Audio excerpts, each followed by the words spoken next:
All right, Brooke, good afternoon. How's it going? Conrad, happy Friday. What's shaking in your world?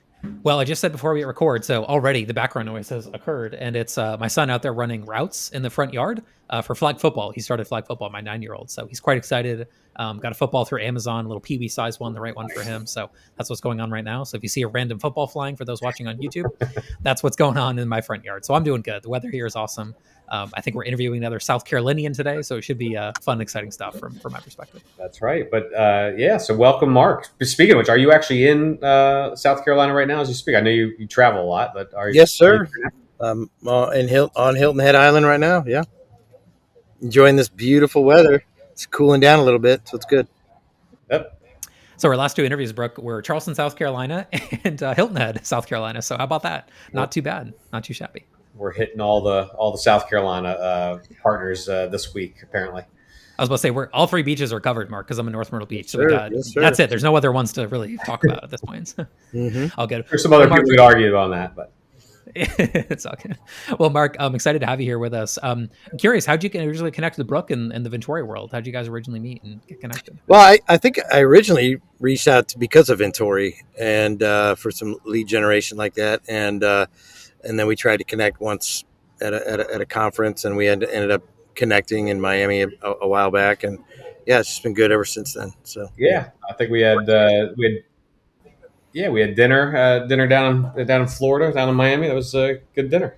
Yeah, love it. Good group. And Mark, for some folks listening, maybe they don't know much about your business or much about Hilton Head. If you wouldn't mind, maybe a little background about kind of where you're at today with your vacation rental business, what you're focused on, and kind of how many units you have. Some of that kind of facts and figures, I think, help people set the stage in the context for the mistakes that you discuss.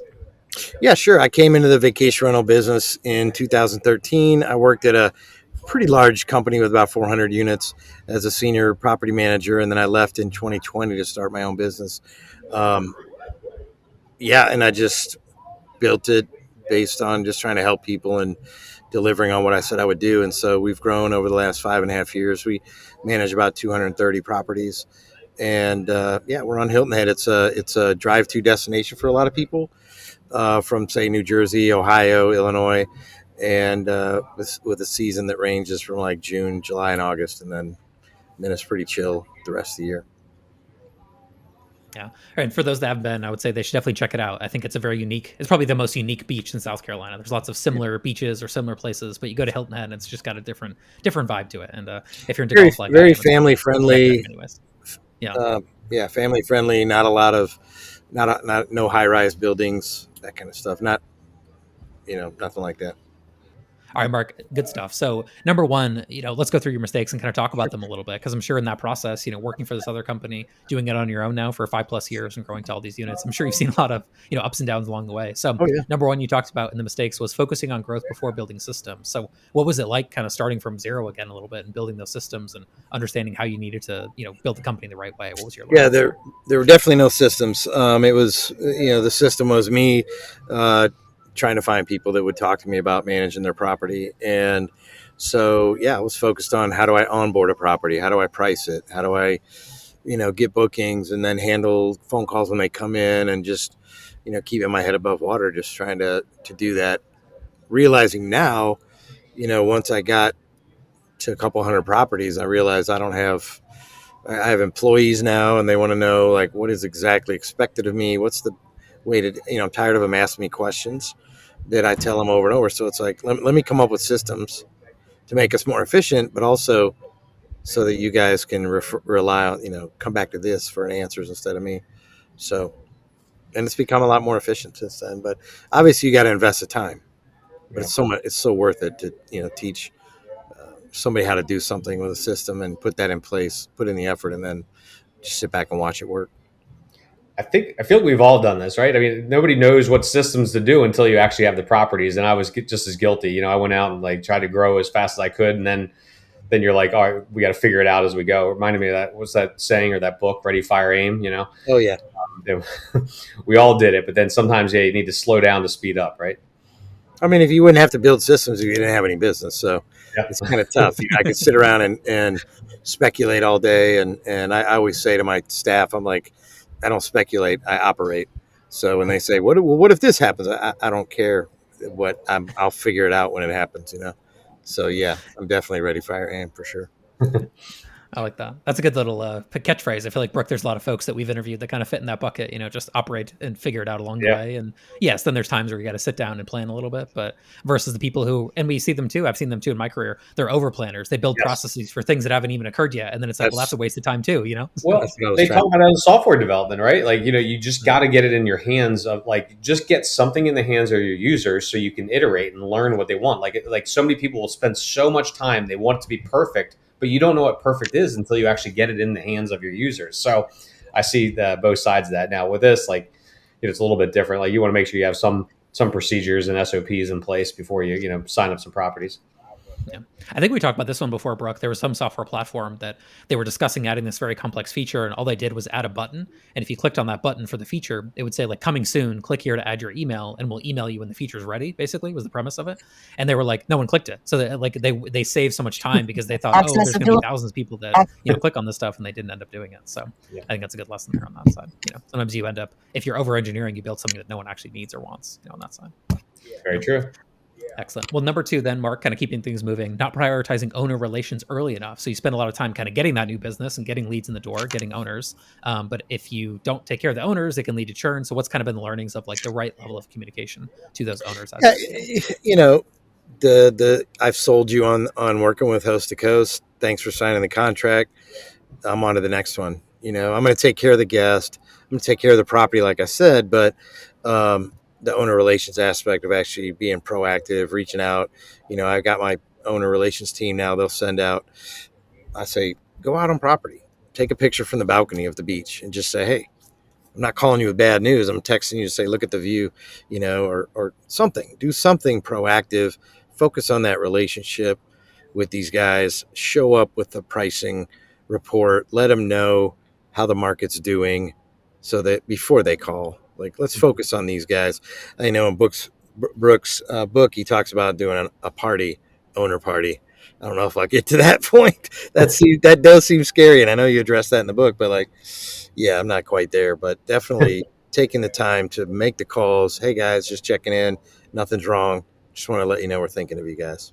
Yeah, I can't take credit for that. It was definitely Tom Goodwin. He does it very well, and he actually gets a lot of properties every year from that. Yeah. So because they bring along their friends and their neighbors and things like that. So, but no, I think Lino was the one that said in the book, you cannot over communicate with your owners, and I think Jason Sprinkle reiterated that as well. You have to communicate. I mean, you think about it. Had Vacasa had industry normal churn, they would be 60, 70, 80,000 properties under management right now, and they would be profitable, and they would not be in this place they're in right now. Yeah. What's one of the best ways to reduce churn? It's over communication with your owners and be in touch with them. You cannot over communicate. When I'm firing on all cylinders, I'll send 5 thank you notes out a day to property owners, just saying thanks for your confidence in our ability and appreciate your partnership. And I'll just whip those out. It takes me 5-10 minutes, and I give them to my staff to mail out, and I handwrite it. And I'm getting thank you notes back. Thank you for the thank you note. Whatever it's like, it goes a long way.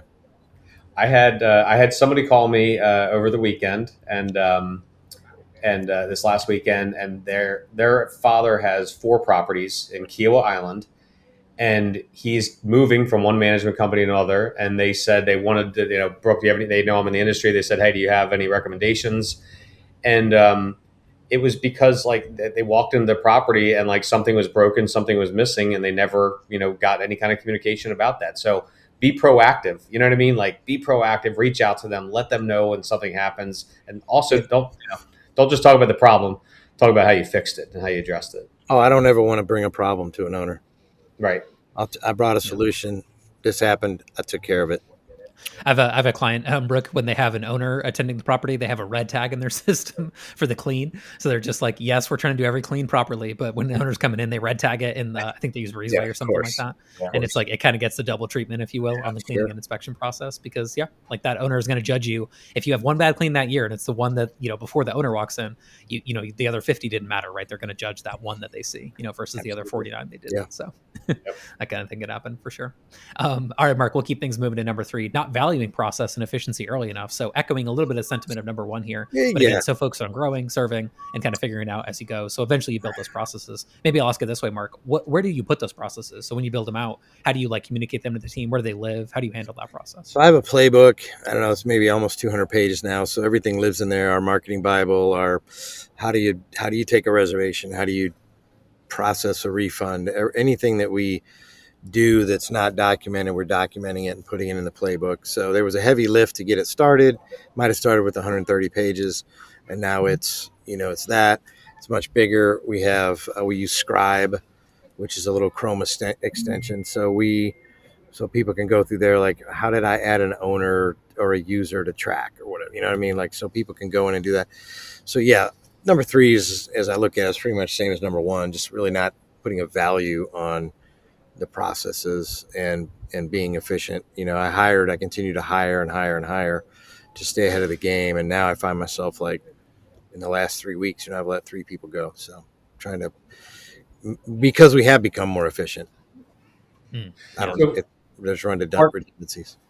Mark, I think you're probably a lot like me, and you're like all gas, no brakes. And I don't see you as a guy that has a ton of detail that can sit there and, write a couple 100-page SOPs. Did you just have somebody, first, am I right? And second, do you just have somebody on your team that does that for you, or how do you pull those together? I had a general manager, and I just basically said, look, go to the reservations team and have them write down everything they need to know about that. We need to know about this, and go to the property maintenance team, whatever, like, go get all this done. Go to the marketing person, get every piece of, everything about our marketing. Where does the logo go? What are the colors? What are this, that, and everything? So who do we use for vendors? So yeah, I didn't do any of it. And, and this isn't a document that just sits on a shelf somewhere that no one ever looks at again, right? Like, you guys actually use it? Yeah. I mean, I wish people used it more, but I think you learn it. New hires we actually give them a copy of it so they can thumb like a physical copy. Yeah. Like a little spiral bound thing from Staples, but they can thumb through it, because I'm saying, hey, go find the answer first.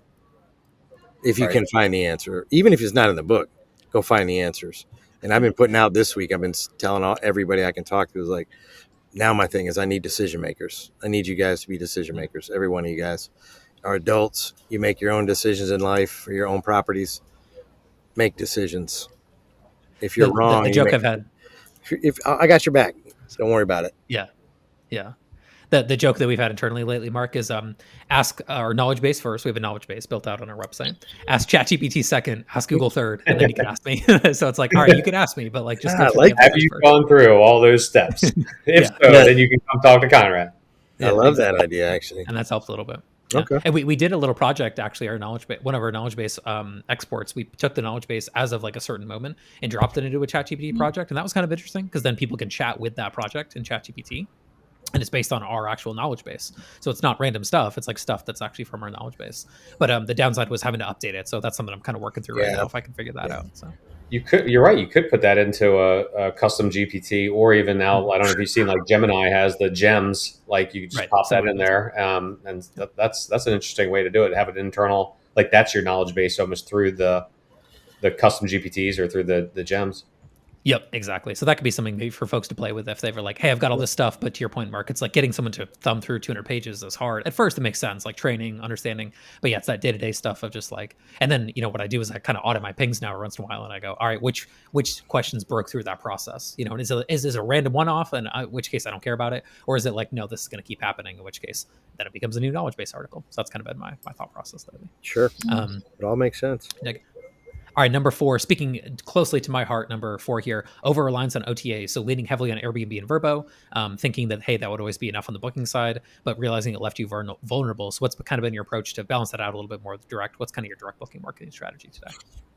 We've done pretty well. Of course, it starts with repeat guests and just taking care of those people. But, marketing in such a way on these platforms as well, where people know who it's, let's be honest, they know who it's managed by if they want to scroll down. And we're not flat out saying in the content that, hey, call host to coast, but they could certainly go that route. People are getting educated. Leave a little breadcrumb. That's all. Yeah. I throw it out there.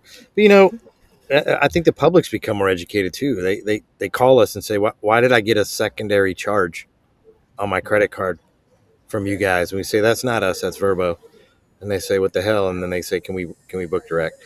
We're spending money on the SEO stuff. We had the website rebuilt. We got marketing. And so I don't get involved in a whole lot of that stuff, but I know that obviously over reliance on OTAs in the beginning, I say that as a mistake, but I also understand that I couldn't have done this without those guys because I'm a new guy.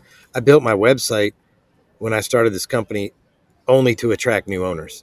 I couldn't even take bookings if I wanted to. It wasn't even a booking website.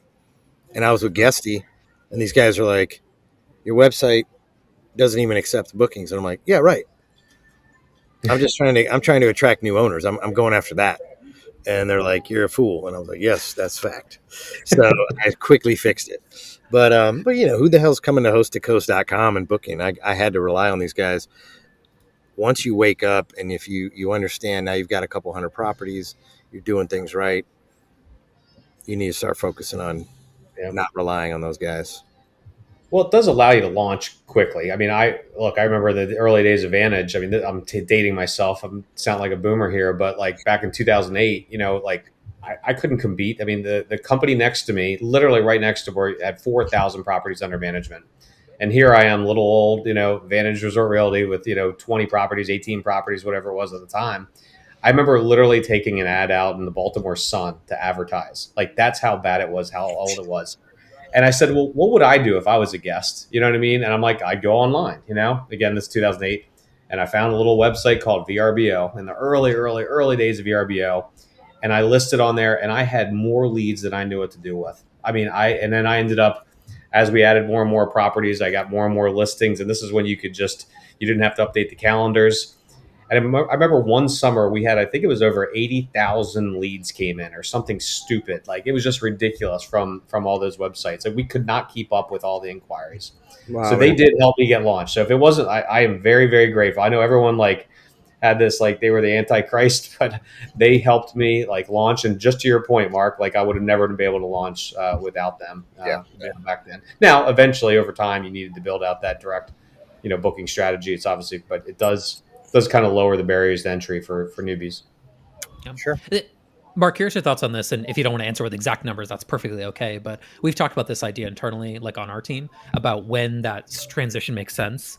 And, I've had someone say before to me, hey, you probably want to be at least $1 million in gross booking revenue coming in, if not more. But you mentioned it as at this 200 property count. Maybe that's when you really were able to focus on it. So if you did it when you're small, to your point, it's like you're throwing nickels in the ocean. It doesn't really make a difference. I think we could agree on that. And then at some point, it's I waited too long. Was there a certain revenue number that you hit where you're okay, now this can be part of our budget and we actually have enough ammo to make this work well? Or I'm just curious, if you thought that was kind of part of the process. No, I never. I just didn't. I mean, I've just noticed that year over year, our direct bookings have increased. And okay. I haven't been, I think I talked to Brooke about this the other day. I'm so much more of a visionary than an integrator. So I'm probably a lot less plugged into the day-to-day operations and the numbers than I am right now, because I had a general manager until October of last year that did everything. And now I'm kind of learning the business again to some extent. Yeah. And that's where the mistakes, when I look at these and I think, oh yeah, these resonate, especially the next one, number 5 or whatever. It's yep, I'm the guy that's right now in the process of going, okay, what have I done? What have I built? Why does my gross revenue continue to increase, but my bottom line continues to decrease? So we've made some pretty major changes in the last few months by starting to track the right. I mean, I've been tracking the data. I've got the data, amazing spreadsheet, total, all the data you could want from day one. That's in there. But I didn't look at it. I had a professional start looking at it in May, and things are I'm all of a sudden finding out I wasn't tracking the right things. My numbers are out of whack. My KPIs are out of whack. So we're fixing it. Yeah. Yeah. And number 5, for the benefit of the listener, was not tracking the right numbers. So growth can look good on paper, but if margins are shrinking, it's not sustainable. Right in my heart, Mark, I've had the same thing happen in my business. I would say this year is top line up, bottom line down a little bit. Not a great feeling. And yeah, it takes a lot of I think diligence and like the scorecard has helped me a lot, like the EOS concept of a scorecard. So every week, one of my numbers, my main number actually, and the first thing in that spreadsheet after date is cash collected. That is my first metric that I actually look at after I put the data in for the actual scorecard. Because I'm like, you can't fake that. You can't, you can say billed for, invoice for, have on the books, whatever. But it's like what actually hit the bank account. That's my first number that I put in there. So it's like, what's the expression? It's hard to go broke taking a profit or something like that. So that's a good way to think about it. But Brooke, your reaction to that and just understanding the cost side of the business and all the numbers. I know you're often a numbers guy too, but I mean, what gets measured gets done, right? And having that, I love the, even sometimes like even like a P&L, especially if you're on an accrual basis, not, for more of like SaaS businesses and things like that isn't 100% accurate. There is one metric that I have, just a simple one. It's like literally cash in the bank month over month. You know what I mean? And just constantly track that, see where we are, because like the P&L might show a profit, but the cash actually went down over the month or vice versa. So having to just break it down to the simplest forms is a good one. I like yours, Conrad, like literally just how much cash received over the last week. It's pretty 7 cool. days. Yeah. Yeah, I have that one too. Funny enough, Brooke, that's like the third one in there. I think it's like we have a proposal send. We got a bunch of things in there, but it's like those are two of the three first ones. Is like how much money you have on hand, how much money we collect this week, and then how much is overdue is one of our other ones. But that's a different discussion for a different day. But all good. Well, number 6, we'll keep it moving then, Mark. Hiring reactively instead of proactively. So in the beginning, only added staff when things were underwater, maybe a little bit stressful, team burning out a little bit, and you make some bad decisions, maybe under the gun like that. So how have you hired now the right way to find the right people on the team as you grow? For a while I had stepped away and let the GM hire people, and then I would come in and say, who are these people? And they're running around and just feeling like we got to have more and more people, right? And they're hiring. I don't even know where they found these people, and everybody seemed to have if they had to actually work, that would be my thing. I struggle with how do I say this to these guys? Like, you are supposed to come to work. When you're at work, you work. If you're busy working and that's a problem, so you need to hire someone else because you're working too much, I don't understand it. So I had all these employees, and I took the time when I hire. I spend time with these people. Just talked to Brooke about it a couple of days ago about having somebody do the culture index. I haven't done that before. I've done like Myers-Briggs or whatever, like some other stuff, but it's more intentional now to hire. I say rock stars. I want rock stars. I've got some, fortunately. I have some that did come in and I have them. I still have them. Now I'm looking to only bring in, I want to invest that time up front and be more intentional about what I'm doing. And, it's not even just about hiring when I say proactively, to anticipate growth. It's looking at my inventory too and moving that around to fit, my staff. I mean, proactively, I'm bringing on 60 units this month because I'm taking over another company. It's like, I need to probably bring somebody in to help out with that.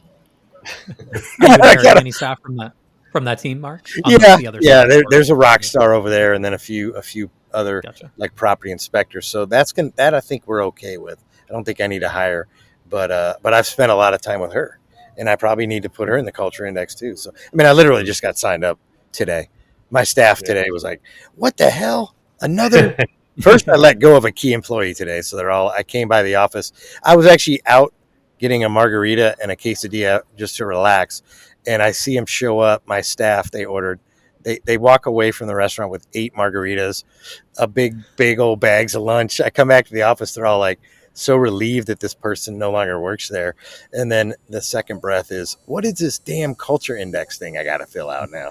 I said, hey man, you converted another one, Brooke. You're so good at this. I still swear you owe EOS owes you commissions, as does the culture index, predictive index guys. Sorry. Yeah. I definitely need to get some referrals from them. So, Brooke, you're a catalyst for abundance.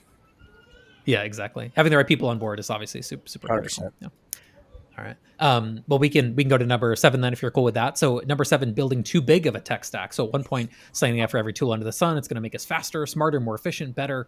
But kind of what happens is it becomes a little bit of Frankenstein's monster, a lot of different tools flying around, overlapping functionality, I would imagine. So what's kind of the way that you've maybe slimmed down the tech stack and just focused on the stuff that you really need day to day and not have all these kind of random third arms? Well, And I didn't mention this in the 10, but I came across it again when I was looking at Brooke's book again the other day. I was not going to these conferences enough.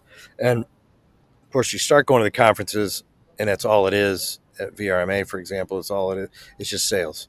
So I'm just signing up for all these softwares. Like, oh, I need this one, this one, this one, and I'm thinking, what's an extra $2 per unit for this guy? What's $7 per unit for this guy? And then, but I went to a conference, and they were talking about tech stack a year or so ago, about shrinking your tech stack. And I came back and just looked at my stuff and thought, this product also does this. And, it's just one of those things where you start to realize you have redundancies. And, we're so bombarded with technology these days.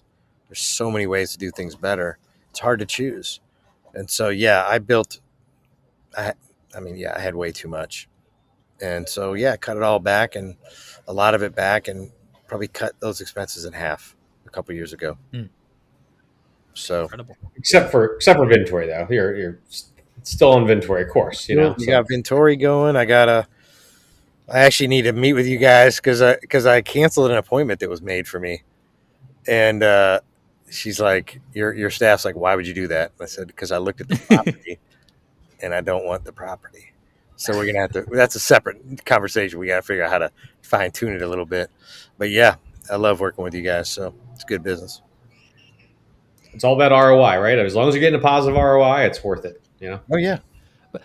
But I think Mark's onto something, Brooke, too, with this idea of like, and this has happened a lot. Like a lot of software that started as one thing has kind of expanded its like capabilities out quite a bit. Like a software that maybe only did one thing, like Breezeway, has added additional functionality. So you might have had something that initially was like, this did this thing and then this did this other thing, but over time these things do converge a little bit. Or your PMS adds something, maybe that wasn't in Track before, or wasn't in Guesty before, but now it is, that sort of thing. So Brooke, I can think perfect example, because I'm using Breezeway, and I was using Akia for guest messaging, and now Breezeway offers it, so I don't use Akia. It's like boom. Perfect. It is kind of ironic. So again, we built out, for those that don't know, on Comparent, we built out the software marketplace. There's over 200 companies listed there in the industry. Just get lots of reviews, get like lots of information about them, their pricing, and facts and everything else. But there's about 18 different categories, 19 different categories. Just about every one of those platforms, for the most part, is usually included in a PMS. Like that you're already paying for. Breezeway is a perfect example. Like every single PMS out there has a cleaning and maintenance, module, but people choose to hire Breezeway and pay double, if you will. Now, obviously they only do that if the PMS's version is not, adequate enough. And from what I hear, it's a great product. I mean, if you look at the reviews there, people love it, and they're willing to pay for it, but it's just, again, it's just kind of ironic. You have these 18, 19 different categories, and almost every one of those is already included in there. And, because the PMS is doing everything, they got one guy on it, an hour to a month, where Breezeway has 40 developers just working on solving that one problem. But it's just an interesting concept. I'm a huge fan of being good at something instead of trying to be good at everything. So we use Track.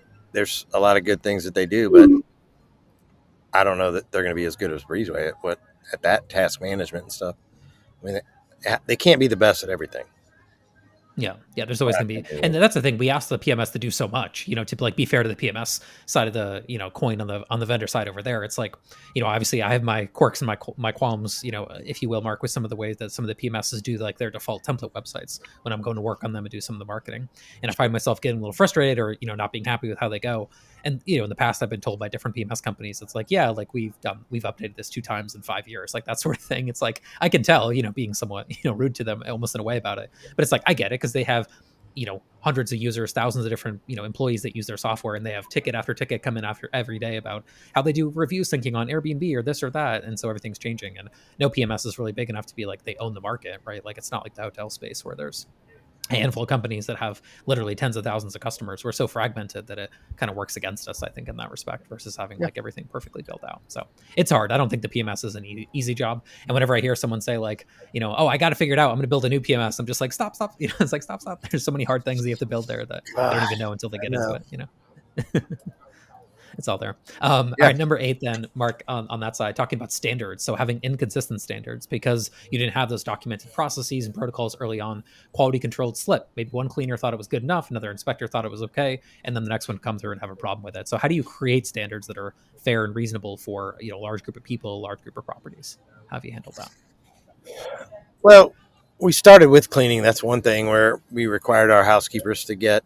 We don't have in-house housekeeping, so we they're all third-party vendors. So we did require that they go to a specific linen provider and get the exact linens and towels, all that stuff that we require. So we started with that because otherwise, I'd walk into a property, have towels with stripes on them and not and different colors and all that. So very inconsistent, not a standard, not uniform at all. That got taken care of. That was pretty easy. And then just we put a lot of amenities out the way we want our soaps to be displayed, and we put fresh flowers out for every guest, things like that. I gotta show. I realize that I'm putting all this stuff out there, but every time I happen to go into a property, things are all over the place. It just didn't look right. So standard in the way that we take photos, the way that curtains should look, should the toilet seats be up or down in the photos, stupid things. Do I want the extra roll of toilet paper on top of the toilet, or do I want it in a drawer?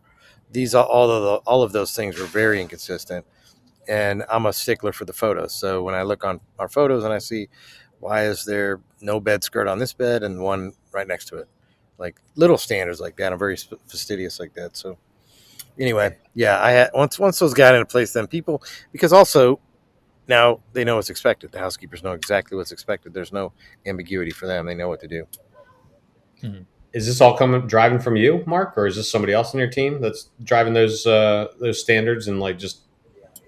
I mean, I make the decisions, and I have the integrators taking care of it. I have a director of housekeeping. I sit down with her. Let's look at the linens. This is what we want. I make sure that she's training the staff, the housekeepers, that they know what they're supposed to do, and things like that. So yeah, it comes from me, but I'm not actually doing the training.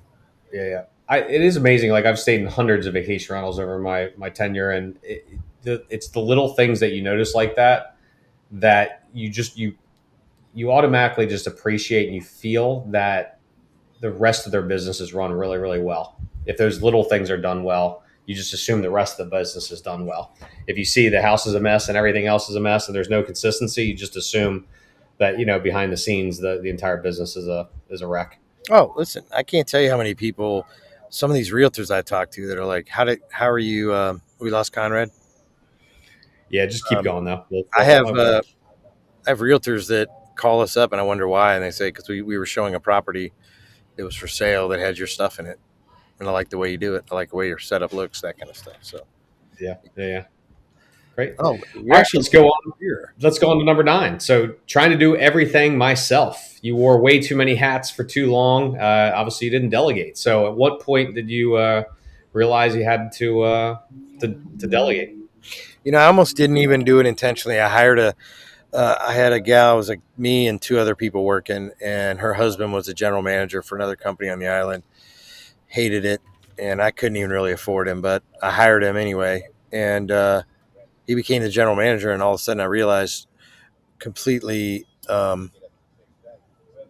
unbeknownst to me, he was doing everything. All of a sudden I hired myself out of a job. So yeah, I was doing everything, and not because I honestly want to do nothing.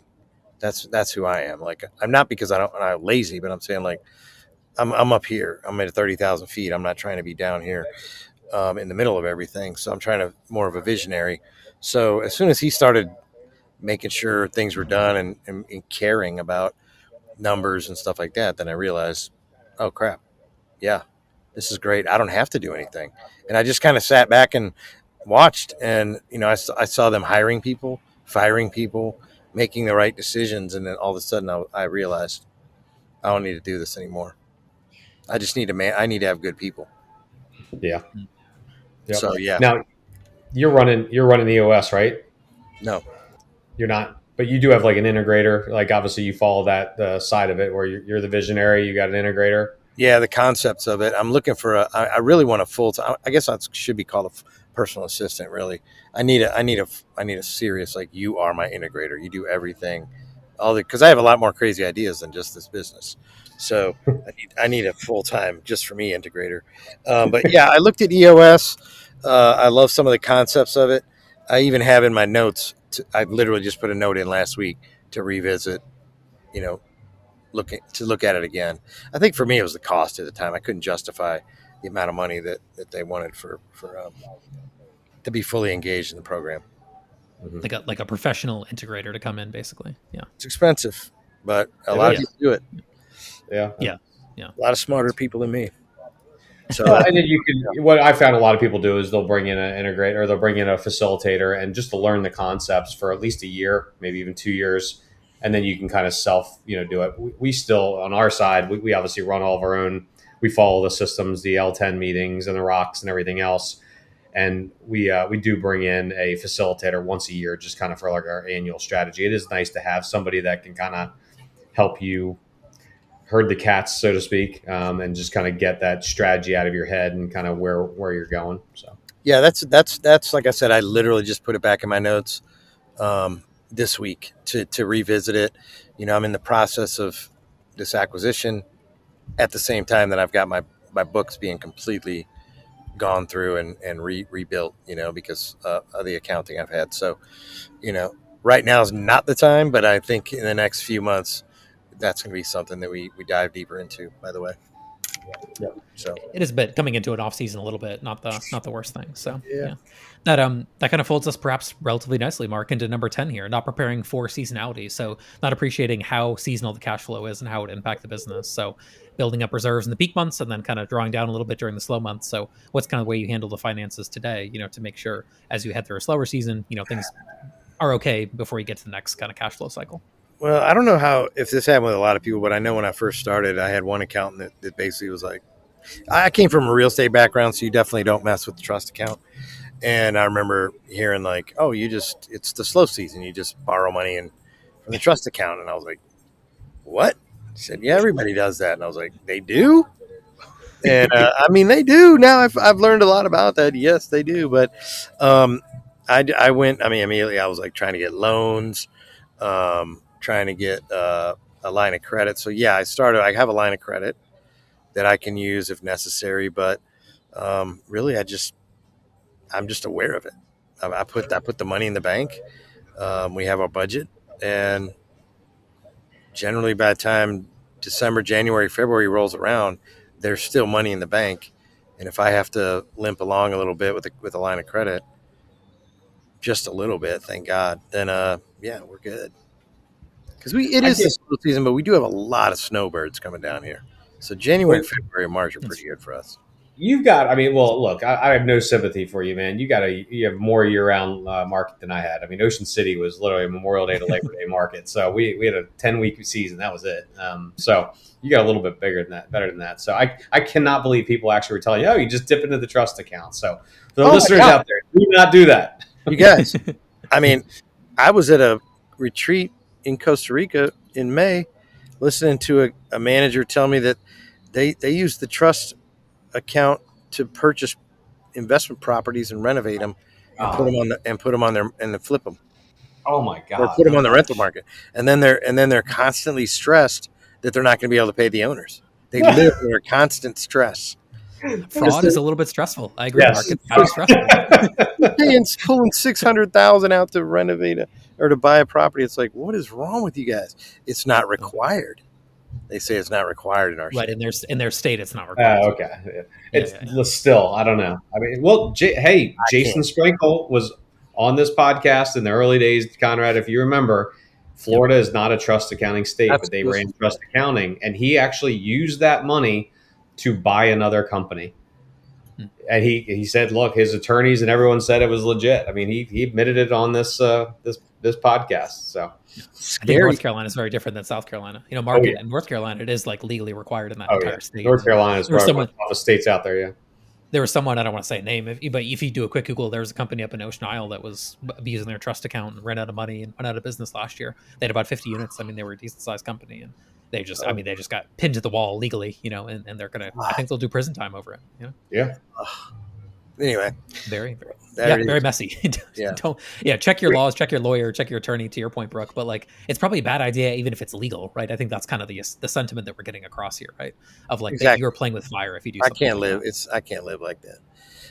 But so anyway, that's how I handle seasonality. It's like I just put as much money as I can into the account when we're making hay and the sun's shining or whatever, and then it makes it through. Makes it through the season, the off season. I have a separate account, Mark, with no cards attached to it, no auto payments, no withdrawals, no nothing. It's my like rainy day fund, and there's probably like, I would say there's like almost 2 months of expenses in there, and there's not enough to like fully cover me for a long period of time. But it's like, that's my line, and then I have a line of credit on top of that, that I might in an extreme emergency have to dip into, and it's just comforting. That's one of my items in my scorecard. It's just something that in the backup account. You can sleep at night. Exactly. Well, cool. Well, actually, Mark, that and Brooke, that does bring us to number 10. So, Brooke, one more question for Mr. Mark here before we let him go. Yeah. Well, Mark, thanks for coming on here. Thanks for your partnership. Obviously, thanks for your friendship. But if you could go back in time and give your 25-year-old self a piece of advice, what would it be?